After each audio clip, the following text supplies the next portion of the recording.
ವಿಧಾನಸಭೆಯಲ್ಲಿ ನಮ್ಮ ಶಾಸಕರುಗಳು, ದಕ್ಷಿಣ ಕನ್ನಡದ ಶಾಸಕರುಗಳು ಒಂದಿಬ್ಬರು ವಿಚಾರಗಳನ್ನೆತ್ತಾರೆ. ಈ ದಕ್ಷಿಣ ಕನ್ನಡ ಜಿಲ್ಲೆಯಲ್ಲಿ, ದಕ್ಷಿಣ ಕನ್ನಡ ಹಾಗೆ ಉಡುಪಿ ಜಿಲ್ಲೆಯಲ್ಲಿ ಹಿಂದೂಗಳ ಹಬ್ಬಕ್ಕೆ ಸರ್ಕಾರದಿಂದಲೇ ಅಡಚಣೆ ಆಗ್ತಾ ಇದೆ ಅನ್ನುವಂಥ ಮಾತನ್ನು ವಿಧಾನಸಭೆಯಲ್ಲಿ ಎತ್ತಾರೆ. ಬಹುಶಃ ಇದಕ್ಕೆ ಒಂದು ಸ್ಪಷ್ಟನೆ ಕೊಡಲಿಕ್ಕೆ ನಾನು ಇಚ್ಛಿಸ್ತಿದ್ದೇನೆ. ಬಿಜೆಪಿ ಅವರ ಬಂಡವಾಳವೇ ಧರ್ಮದ ವಿಚಾರದಲ್ಲಿ ರಾಜಕೀಯ ಮಾಡುವಂಥದ್ದನ್ನು ಅವರು ಮತ್ತೊಮ್ಮೆ ಸಾಬೀತು ಮಾಡಿದ್ದಾರೆ. ಯಾಕೆ ಅಂತ ಹೇಳಿದ್ರೆ, ದಕ್ಷಿಣ ಕನ್ನಡ ಜಿಲ್ಲೆಯಲ್ಲಿ ಇವತ್ತು ನಾನು ಹೇಳ್ತಾ ಇದ್ದೇನೆ, ಯಾವುದೇ ಹಬ್ಬಗಳಿಗೆ, ಯಾವುದೇ ಧರ್ಮದ ಹಬ್ಬಗಳಿಗೆ ಆಚರಣೆ ಮಾಡೋದಕ್ಕೆ ಎಲ್ಲಿಯೂ ಕೂಡ ಯಾವುದೇ ರೀತಿಯ ತೊಂದರೆಗಳಿಲ್ಲ. ಅದನ್ನು ತಾವೆಲ್ಲರೂ ಯಾರು ಆಯೋಜನೆ ಮಾಡ್ತಾರೆ ಅವರು ಶ್ರದ್ಧಾ ಭಕ್ತಿ ಪೂರ್ವಕವಾಗಿ ವೈಭವವಾದಂಥ ಆಚರಣೆಗೆ ರಾಜ್ಯ ಸರ್ಕಾರದಿಂದ ಯಾವುದೇ ರೀತಿಯ ಅಡಚಣೆಗಳಿಲ್ಲ ಅನ್ನುವಂಥ ಮಾತನ್ನು ನಾನು ಹೇಳ್ತಾ ಇದ್ದೇನೆ. ಈಗ ಈ ಟೈಮಿಂಗ್ಸ್ ಬಗ್ಗೆ ಏನಾಗಿದೆ ಅಂತ ಹೇಳಿದ್ರೆ, ಇದು ಬಿಜೆಪಿ ಸರ್ಕಾರ ಇರುವಾಗಲೇ ಟೈಮಿಂಗ್ಸ್ ಬಗ್ಗೆ ಒಂದು ಕಾನೂನನ್ನು ತಂದಿರುವಂಥದ್ದು. ಅಧಿಕಾರಿಗಳ ಕೆಲಸ ಏನಿರುತ್ತೆ ಅಂತಂದ್ರೆ, ಕಾನೂನು ಏನಿದೆ ಅದನ್ನು ಪಾಲನೆ ಮಾಡುವಂಥದ್ದು. ಆದ್ರೂ ಕೂಡ ಆಯಾಯ ಭೌಗೋಳಿಕ ಪ್ರದೇಶದಲ್ಲಿ ನಡೆಯುವಂತಹ ಹಬ್ಬ ಅನುದಿನಗಳಿಗೆ ಅದನ್ನು ಏನು ನಾವು ಶ್ರದ್ಧಾ ಭಕ್ತಿಯಿಂದ ಆಚರಣೆ ಮಾಡಲಿಕ್ಕೆ ಜಿಲ್ಲಾಡಳಿತ, ಪೊಲೀಸ್ನವರು ಕೂಡ ಸಹಕಾರವನ್ನು ಹಿಂದೆ ಕೊಟ್ಟಿದ್ದಾರೆ, ಈಗಲೂ ಕೂಡ ಕೊಡ್ತಾ ಇದ್ದಾರೆ. ಎಲ್ಲಿಯೂ ಕೂಡ ಈ ತರದ ತೊಂದರೆ ಇಲ್ಲ. ಈ ಬಾರಿಯೂ ಕೂಡ ನಾವು ಧೈರ್ಯದಿಂದ ಹೇಳ್ತಾ ಇದ್ದೇವೆ, ನಮ್ಮ ಇನ್ನು ಮುಂದೆ ಬರುವಂತಹ ಗಣೇಶೋತ್ಸವ ಆಗಿರ್ಬೋದು ಅಥವಾ ದಸರಾ ಉತ್ಸವದಲ್ಲಿಯೂ ಕೂಡ ಈ ಹಿಂದೆ ನಾವು ಯಾವ ರೀತಿ ಮಾಡ್ತಾ ಇದ್ದು ಅದನ್ನು ಶ್ರದ್ಧಾಭಕ್ತಿ ಪೂರ್ವಕವಾಗಿ ಮಾಡಲಿಕ್ಕೆ ಯಾವುದೇ ರೀತಿಯ ತೊಂದರೆಗಳಲ್ಲಿ ಇಲ್ಲ ಅನ್ನುವಂಥ ಮಾತನ್ನು ನಾನು ಹೇಳಲಿಕ್ಕೆ ಇಚ್ಛಿಸ್ತೇನೆ. ಈ ಬಗ್ಗೆ ನಾನು ನಿನ್ನೆ ನಮ್ಮ ಕಮಿಷನರ್ಗಳನ್ನು ಕೂಡ ನಾನು ಭೇಟಿಯಾಗಿದ್ದೆ.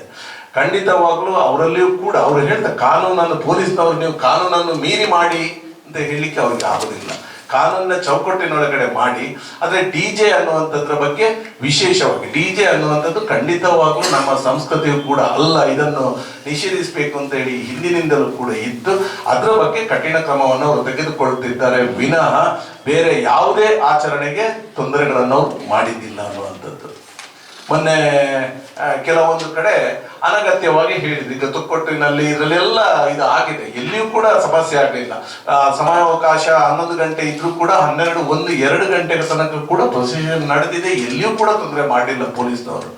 ಈಗಲೂ ಅಷ್ಟೇ ಅವರ ಮನವಿ ಏನು ಅಂತ ಹೇಳಿದ್ರೆ, ಕಾನೂನಿನ ಪ್ರಕಾರ ನಾವು ನಡ್ಕೊಳ್ತೇವೆ, ಆ ಟೈಮಿಂಗ್ಸ್ ಬಗ್ಗೆ ನೀವು ಸಂಬಂಧಪಟ್ಟ ಪೊಲೀಸ್ ಠಾಣೆಯಲ್ಲಿ ಇಟ್ಕೊಂಡು ನಿಮ್ಮ ಒಂದು ಸಂಸ್ಕೃತಿಯ ಪ್ರಕಾರ ಆಚರಣೆಗೆ ಯಾವುದೇ ತೊಂದರೆ ನೀವು ಮಾಡಲಿಲ್ಲ, ನಮ್ದು ಯಾವುದೇ ಅಭ್ಯಂತರ ಇಲ್ಲ, ನಾವು ಕೂಡ ಯಾವುದೇ ತೊಂದರೆ ಮಾಡೋದಿಲ್ಲ ಅನ್ನುವಂಥದ್ದು ಇದನ್ನು ಮಾಡ್ತಾ ಇದ್ದಾರೆ.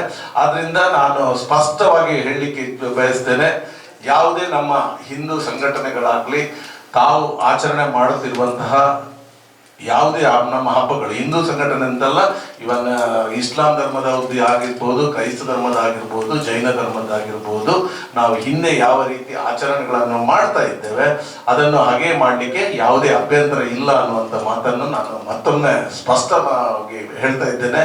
ಬಹುಶಃ ನಮ್ಮ ಶಾಸಕರುಗಳಿಗೆ ಇಂಥ ವಿಚಾರ ಬಿಟ್ಟರೆ ಬೇರೆ ಯಾವುದು ವಿಚಾರಗಳು ಇಲ್ಲ ವಿಧಾನಸಭೆಯಲ್ಲಿ ಮಾತಾಡಲಿಕ್ಕೆ. ಆ ಕಾರಣಕ್ಕೋಸ್ಕರ ಕೇವಲ ಇಂಥ ವಿಚಾರಗಳನ್ನು ಸದನದಲ್ಲಿ ಎತ್ತಿ ಜನರನ್ನು ತಪ್ಪು ದಾರಿಗೆ ಎಳೆಯುವಂತ ಕೆಲಸಗಳನ್ನು ಇವರು ಮಾಡ್ತಾ ಹಿಂದಿನಿಂದಲೂ ನಿರತರಾಗಿದ್ರೆ ಆ ಚಾಳಿಯನ್ನು ಮುಂದುವರಿಸಿಕೊಂಡು ಹೋಗ್ತಾ ಇದ್ದಾರೆ. ಆದ್ರಿಂದ ಅವರಿಗೆ ನಾನು ಹೇಳಲಿಕ್ಕೆ ಇಚ್ಛಿಸ್ತೇನೆ, ದಯವಿಟ್ಟು ಇಂಥ ಕೆಲಸಗಳನ್ನು ಇನ್ನಾದ್ರೂ ಸ್ವಲ್ಪ ಬಿಡಿ. ಜನಪರ ಕೆಲಸಗಳು ಮಾಡುವಂತಹ ನಿಮ್ಮನ್ನು ಜನಗಳು ಆರಿಸಿ ಕಳಿಸಿರುವಂಥದ್ದು ಜನಪರ ಕೆಲಸಗಳನ್ನು ಮಾಡಲಿಕ್ಕೆ. ಆ ಕೆಲಸಗಳಿಗೆ ಏನ್ ಬೇಕು ಅದನ್ನು ಸಂಬಂಧಪಟ್ಟ ಮಂತ್ರಿಗಳಿದ್ದಾರೆ, ಮುಖ್ಯಮಂತ್ರಿಗಳಿದ್ದಾರೆ, ಉಪಮುಖ್ಯಮಂತ್ರಿಗಳಿದ್ದಾರೆ, ಅವ್ರ ಹತ್ರ ಚರ್ಚಿಸಿ ಆ ಕೆಲಸಗಳನ್ನು ಮಾಡುವಂತ ತಾವು ಗಮನ ಹರಿಸಬೇಕು ಅಂತ ನಾನು ಹೇಳಲಿಕ್ಕೆ ಇಚ್ಛಿಸ್ತೀನಿ.